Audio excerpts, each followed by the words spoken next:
Assalamualaikum warahmatullahi wabarakatuh. Halo teman-teman semua. Perkenalkan, saya Muhammad Adrian dan pada kesempatan kali ini saya akan mempresentasikan mengenai penelitian kami yang berjudulkan penerapan metode convolutional neural network dan word to fact untuk klasifikasi kalimat toksik.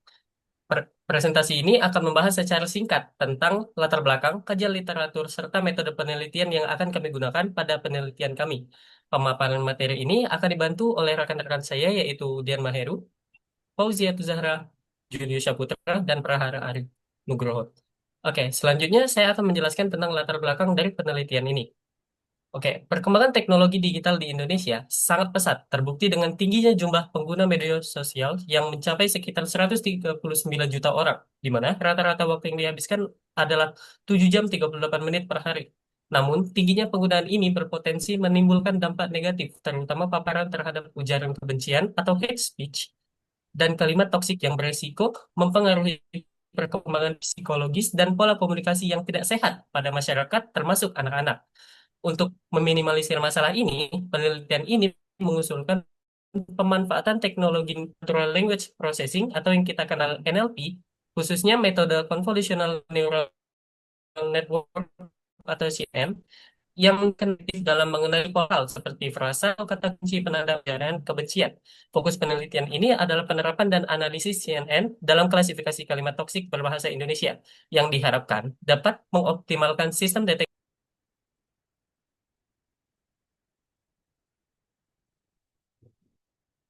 Baiklah, bagian rumusan masalah ada bagaimana performa model CNN dalam mengklasifikasikan kalimat toksik berbahasa Indonesia ditinjau dari metrik akurasi, presisi, dan recall. Tujuan penelitian ini adalah untuk menganalisis performa model CNN dalam mengklasifikasikan kalimat toksik berbahasa Indonesia berdasarkan hasil akurasi, presisi, dan recall.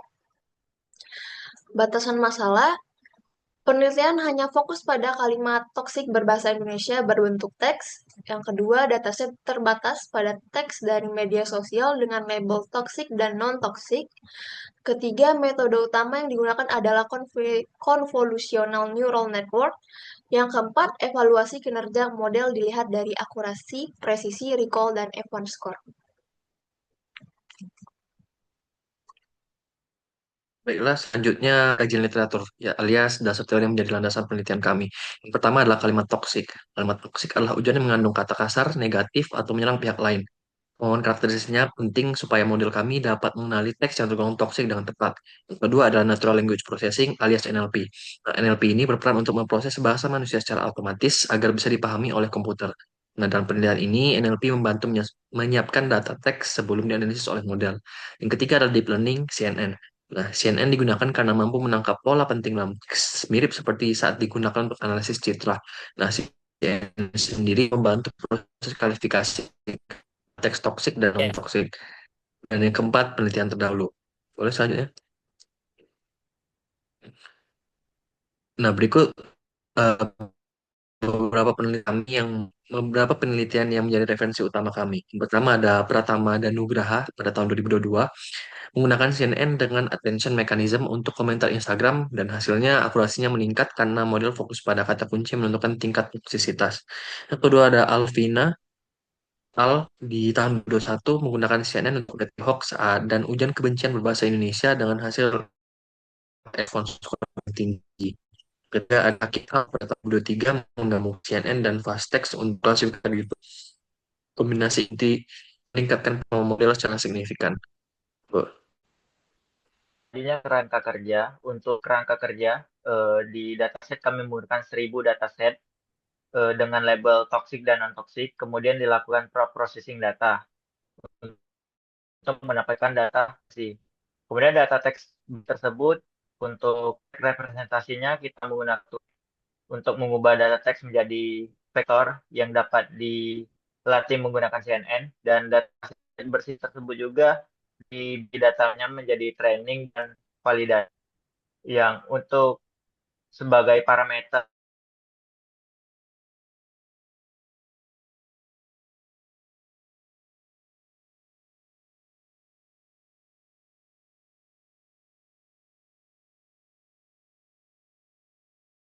hasil klasifikasi yang baik dan bagus.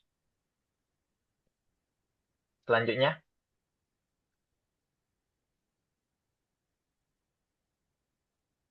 untuk pengumpulan data, jenis dan sumber data itu data yang digunakan itu data sekunder dalam bentuk teks yang terdiri dari 1.000 kalimat komentar bahasa Indonesia yang secara manual diklasifikasikan menjadi toksik dan non-toksik, dan data set ini sudah didistribusikan dengan seimbang dengan 500 untuk kelas toksik dan 500 untuk kelas non-toksik. Untuk metode pengumpulan data, dataset yang digunakan pada penelitian ini bersumber dari koleksi data publik yang didapat dari platform Kaggle. Kemudian data set tersebut dilabel secara manual untuk data toksik dan non-toksik, dan belum dipisahkan menjadi data latih dan data uji. Oleh karena itu, seluruh tahap pra-processing data harus dilakukan secara manual oleh peneliti. Proses ini mencakup tugas-tugas esensial seperti melakukan labelan pada setiap kalimat, membersihkan teks dari karakter atau kata yang tidak relevan, dan membagi dataset secara proporsional untuk keperluan pelatihan dan pengujian model.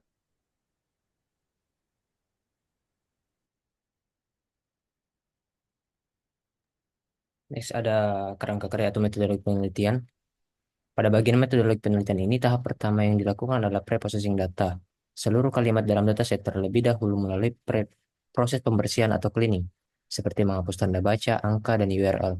Setelah itu dilakukan case folding agar semua huruf menjadi kecil, kemudian tokenisasi untuk memecah kalimat menjadi kata-kata, dan stop word removal untuk menghilangkan kata-kata yang tidak penting. Tujuan dari tahap ini adalah agar data teks menjadi lebih bersih dan seragam, sehingga siap digunakan pada proses berikutnya. Tahap berikutnya adalah ekstraksi fitur.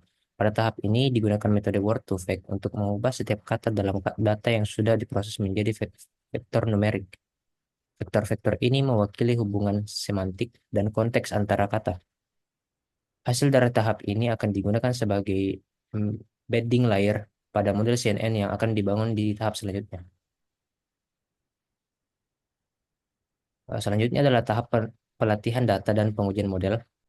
Model CNN ini menerima dua input utama. Pertama, vektor kata hasil dari word to vec sebagai lapisan embedding, dan kedua, data lattice sebagai input untuk proses pembelajaran model. Selain itu, digunakan juga data validasi untuk mengevaluasi kinerja model di setiap epok pelatihan. Kemudian, tahap pengujian dan hasil klasifikasi dilakukan menggunakan data uji. Tahap ini bertujuan untuk menilai sejauh mana model mampu mengklasifikasikan data baru yang belum pernah dilihat sebelumnya. Output dari proses ini berupa hasil klasifikasi yang akan diukur menggunakan metrik evaluasi seperti akurasi, presisi, dan recall, sehingga dapat disimpulkan seberapa baik kinerja model yang telah dibangun.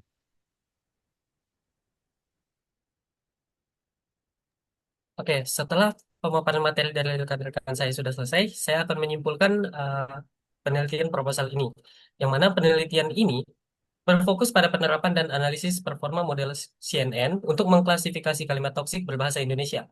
Latar belakang masalah ini didorong oleh tingginya penggunaan media sosial di Indonesia yang berpotensi memaparkan pengguna pada ujaran toksik, sehingga diperlukan upaya deteksi otomatis menggunakan teknologi deep learning dan NLP.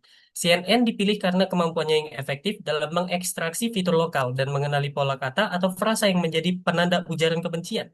Penelitian ini menggunakan data sekunder berupa 1.000 kalimat komentar berbahasa Indonesia dengan distribusi seimbang antara kelas toksik dan non-toksik.